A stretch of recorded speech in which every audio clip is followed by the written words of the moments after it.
Olá! Hoje a gente vai mergulhar num material bem interessante que fala sobre uma tal de reversão pessoal. Isso mesmo. A ideia central é que dá para transformar padrões antigos, sabe? Comportamentos bem arraigados. E o guia aposta em duas ferramentas principais para isso: autoconhecimento e, é claro, disciplina. Exatamente. Então a nossa ideia aqui é investigar os passos que esse material propõe e entender como essa engrenagem funcionaria para de fato permitir uma mudança assim tão profunda. Certo. Ok, vamos começar a explorar isso. Olha, é uma proposta e tanto, né? O material desenha um método, quase um passo a passo para essa mudança interna. Uma estrutura definida. Isso. E é bom deixar claro, nossa conversa vai se basear só no que está nesse guia, tá? Nos conceitos que ele apresenta. Perfeito, foco total na fonte. A gente vai ver como essas ferramentas autoconhecimento, depois aquele reconhecimento da vulnerabilidade junto com o desarme técnico, aí vem o raciocínio lógico com eliminação e, por fim, a disciplina como elas se conectam. Não são coisas soltas, né? Formam um sistema, pelo visto. A ideia é que o guia passa, um mecanismo coeso para essa tal reversão. Certo. E o ponto de partida inescapável, segundo essa lógica, é o autoconhecimento. Aham. O guia coloca isso como a fundação mesmo, não é só uma olhadinha pra dentro, né? Não, de jeito nenhum. É mais um mapeamento detalhado. Pontos fortes, fracos, como as emoções fluem. E o ponto crucial, identificar os padrões de comportamento que se quer mudar. Aquilo que a pessoa quer reverter. Exato. A lógica é bem direta, né? Meio que como consertar algo sem saber o que tá quebrado. Ou melhor, como funciona o mecanismo que a gente quer ajustar. É isso. É como acender a luz no quarto antes de tentar arrumar os móveis, né? Boa analogia. O fascinante aqui é como o guia trata o autoconhecimento não só como reflexão, mas como uma ferramenta de diagnóstico mesmo, bem precisa. Diagnóstico. Interessante. Não é aquele papo vago de se encontrar. É identificar com clareza quase cirúrgica, sabe? Quais são os mecanismos específicos que estão rodando ali e que a pessoa decidiu que não servem mais. Entendi. Foco nos padrões. Isso, nos padrões. Porque o guia sugere que mesmo os comportamentos mais, digamos, disfuncionais, eles não são aleatórios. Eles têm uma estrutura, uma repetição. Uma lógica interna, mesmo que escondida. Exato. Causa e efeito, mesmo que a gente não perceba na hora. Identificar esse padrão, tipo, eu sempre reajo desse jeito quando tal coisa acontece, é o que transforma a vontade genérica de mudar em algo concreto. Sai do quero ser diferente pra... Para preciso parar essa reação específica. Sem essa clareza inicial, que só um autoconhecimento mais fundo traz, qualquer tentativa de mudança vira meio que um tiro no escuro, né? Gasta energia à toa e gera frustração. Justamente. O guia parece dizer que essa clareza é o primeiro passo indispensável para a coisa funcionar. Faz todo sentido essa ideia da clareza como pré-requisito. Bom, depois desse mapeamento inicial, o guia traz algo chamado reconhecimento de vulnerabilidade e desarme técnico de padrões errados. Uhum. Parece uma etapa de encarar a realidade do que foi descoberto, né? Como o guia define essa tal vulnerabilidade? É só assumir o erro? Olha, o guia apresenta isso de um jeito bem particular. Não é para ficar se culpando, se sentindo mal pela falha, sabe? Ah, bom. Pelo contrário. É colocado como um ato de coragem. Coragem intelectual e emocional. É a capacidade de olhar para uma falha que o autoconhecimento mostrou e dizer: ok, isso existe em mim e causa esses problemas aqui. Sem desculpa, sem tentar justificar, dar o braço a torcer, então... É por aí. E essa admissão honesta, essa vulnerabilidade assumida, é que seria a chave para destravar a fase seguinte, o tal desarme técnico. E o que seria exatamente esse desarme técnico? O nome soa quase mecânico. Engenharia reversa de um comportamento. É uma ótima analogia, sim. O desarme técnico, seguindo a lógica do guia, é bem isso. Investigar a mecânica por trás do padrão que incomoda. Entendi. Se o autoconhecimento mostrou o quê? O padrão. E o reconhecimento da vulnerabilidade permitiu aceitar que ele existe. O desarme técnico vai buscar o porquê e o como. Exatamente. É aqui que a coisa fica interessante mesmo.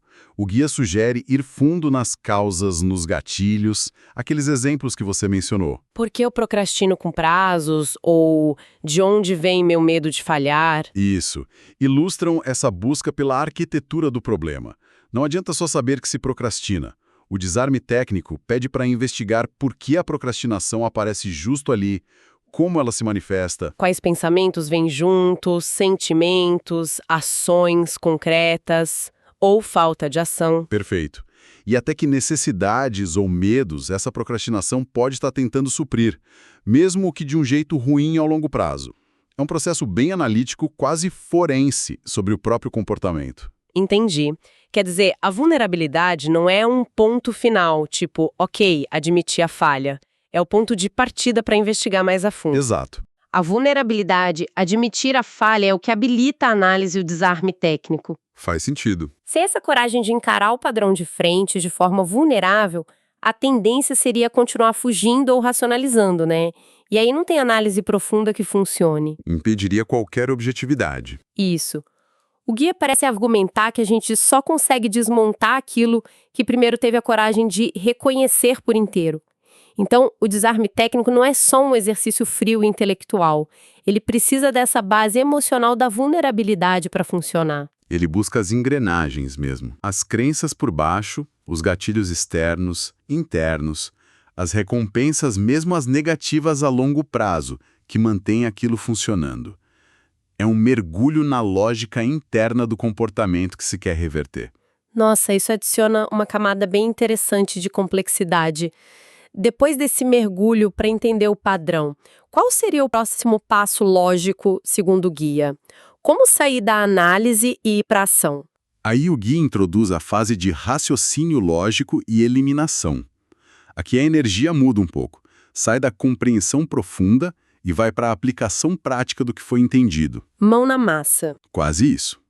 O raciocínio lógico aqui não é só pensar sobre o problema de novo. É usar a clareza que veio das fases anteriores para analisar objetivamente como o padrão aparece no dia a dia e, muito importante, quais são as consequências reais, tangíveis. Uma avaliação de custo-benefício, quase. É uma boa forma de ver.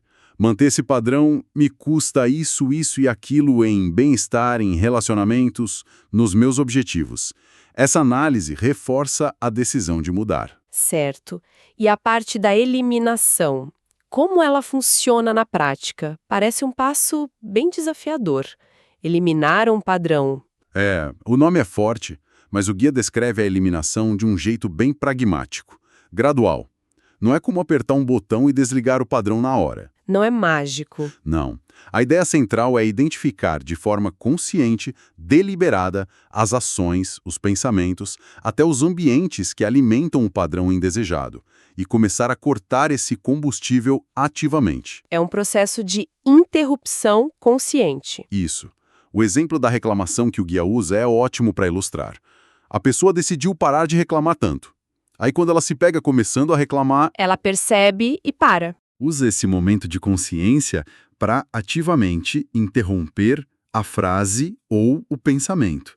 Não se espera que o sentimento que causa a reclamação suma na hora, mas o ato de expressar é bloqueado conscientemente. Entendi. É o ato que é cortado. E essa interrupção repetida na lógica do guia começa a enfraquecer o próprio padrão. É uma microação, mas parece ser fundamental no processo. Se a gente conectar isso com o todo, essa etapa é muito prática, né? E depende totalmente do trabalho feito antes. Totalmente. O raciocínio lógico aplicado aqui só funciona por causa da clareza do autoconhecimento e do desarme técnico. E a eliminação consciente só pode ser direcionada porque se sabe o que eliminar, os gatilhos, as manifestações do padrão que foram identificados antes. Não é uma luta de força bruta contra o padrão. Não parece ser essa a ideia. É mais uma estratégia inteligente de cortar o suprimento de energia dele. Como parar de regar uma erva daninha específica que foi bem identificada antes. E a ênfase no ato consciente é forte. Vital. Não é uma mudança passiva. Exige atenção e intenção no momento presente para escolher não seguir o roteiro antigo, mesmo que seja desconfortável no começo. Essa fase é a ponte, né? Entre o entendimento intelectual e a mudança de comportamento que vai durar, que vai ser consolidada pelo próximo elemento. Essa visão da eliminação como um corte consciente e estratégico dos combustíveis do padrão realmente faz sentido. E isso nos leva direto para o último elemento que o guia apresenta, a disciplina. Como ela entra nessa equação toda. Depois de tanto esforço de autoconhecimento, análise, eliminação consciente, onde a disciplina se encaixa? A disciplina é apresentada quase como o cimento que segura tudo junto, sabe? É o motor que mantém o processo rodando a longo prazo. O que faz a coisa continuar. Isso. Se as etapas anteriores foram para entender, analisar e decidir interromper, a disciplina é sobre executar essa decisão, consistentemente, dia após dia. Principalmente quando a empolgação inicial passa, imagino. Exatamente. Ou quando aparecem obstáculos, recaídas, o que o guia parece aceitar como normal, como parte do processo. Não é linear. Não. A função essencial da disciplina nessa abordagem é garantir que as novas ações, os novos pensamentos que vêm da eliminação consciente sejam praticados tantas vezes que virem um novo normal, o novo padrão automático. Então a disciplina não é vista como algo ruim, uma rigidez excessiva. É a ferramenta para consolidar a mudança. É exatamente essa ideia que o guia passa. Ela não é a vilã, é a aliada indispensável da transformação. Pensa assim, o autoconhecimento deu um mapa. O reconhecimento da vulnerabilidade e o desarme técnico desmontaram um mecanismo antigo. O raciocínio lógico e a eliminação começaram a construir a estrada nova. E a disciplina é? É o ato de caminhar por essa estrada nova todo dia, mesmo com chuva, mesmo com cansaço, até que ela se torne tão familiar, tão natural quanto a antiga. Entendi. O guia bate muito na tecla de que a reversão não é um evento único, um clique que muda tudo num instante. É um processo. É um processo que exige esforço aplicado, repetição intencional e, mais que tudo, consistência. A disciplina é que garante essa consistência. Sem ela, os insights podem se perder. Correm o risco de evaporar, por mais profundos que tenham sido. E as tentativas de eliminar o padrão podem ser muito esporádicas para realmente tirar um hábito antigo do lugar. É a prática contínua que meio que reconfigura os caminhos neurais, digamos assim. Essa perspectiva da disciplina como a consolidadora do processo todo é bem esclarecedora. Parece que fecha o ciclo que o guia propõe. Então, só para a gente recapitular a estrutura que a gente explorou, baseada nessa fonte, o caminho para tal reversão pessoal começaria com um autoconhecimento profundo para diagnosticar. Isso. Seguiria para o reconhecimento corajoso da vulnerabilidade, que abre a porta para o desarme técnico para analisar a mecânica do padrão. Certo. Depois viria o raciocínio lógico aplicado às consequências e a eliminação consciente estratégica dos gatilhos e das expressões desse padrão. E, por fim, a disciplina como a força que impulsiona a prática contínua e solidifica a mudança. Cada etapa parece ligada à anterior e preparando para a próxima. Um sistema interligado mesmo. Exato. Foi uma análise bem focada nas ideias desse guia específico. Sem dúvida. E um ponto interessante que emerge dessa lógica toda, principalmente da ênfase na eliminação consciente e na disciplina contínua, é a própria natureza do processo, né? Como assim?